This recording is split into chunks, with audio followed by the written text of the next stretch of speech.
Budget 2026 మీ జేబుకు లాభమా నష్టమా 60 సెకండ్లలో తెలుసుకోండి. భారత్ బడ్జెట్ 2026 వచ్చేసింది. పన్నులు మారుతున్నాయి, మార్కెట్ పడిపోయింది. కానీ మీకు లాభమా? వెంటనే తెలుసుకుందాం. ఈరోజు ఆర్థిక మంత్రి నిర్మలా సీతారామన్ కొత్త బడ్జెట్ను ప్రవేశపెట్టారు. ఇందులో ట్యాక్స్ మార్పులు, భారీ ఇన్ఫ్రాస్ట్రక్చర్ ఖర్చు మరియు టెక్నాలజీపై పెద్ద ఫోకస్ ఉంది. కొత్త ఇన్కమ్ ట్యాక్స్ యాక్ట్ 2025 ఏప్రిల్ 1, 2026 నుంచి అమలు. పన్ను నియమాలు మరింత సులభమవుతాయని ప్రభుత్వం చెబుతోంది.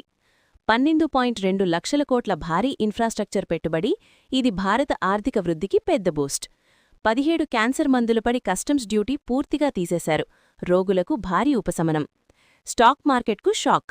ఫ్యూచర్స్ అండ్ ఆప్షన్స్పై ట్యాక్స్ పెరగడంతో సెన్సెక్స్ 1500 పాయింట్లు పడిపోయింది. విదేశీ విద్య, టూర్ల కోసం పంపే డబ్బుపై టీసీఎస్ తగ్గింపు. విదేశాలకు వెళ్లేవారికి గుడ్ న్యూస్.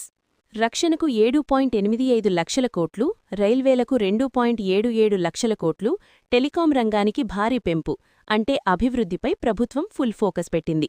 మొత్తానికి కొత్త ట్యాక్స్ చట్టం, భారీ ఖర్చులు, తయారీ మరియు టెక్నాలజీపై దృష్టి. ఇదే బడ్జెట్ 2026 ప్రత్యేకత. ఈ బడ్జెట్ మీకు లాభమని అనిపిస్తోందా? కామెంట్లో చెప్పండి. ఇలాంటి ఫైనాన్స్ అప్డేట్స్ కోసం మా ఛానల్ను సబ్స్క్రైబ్ చేయండి.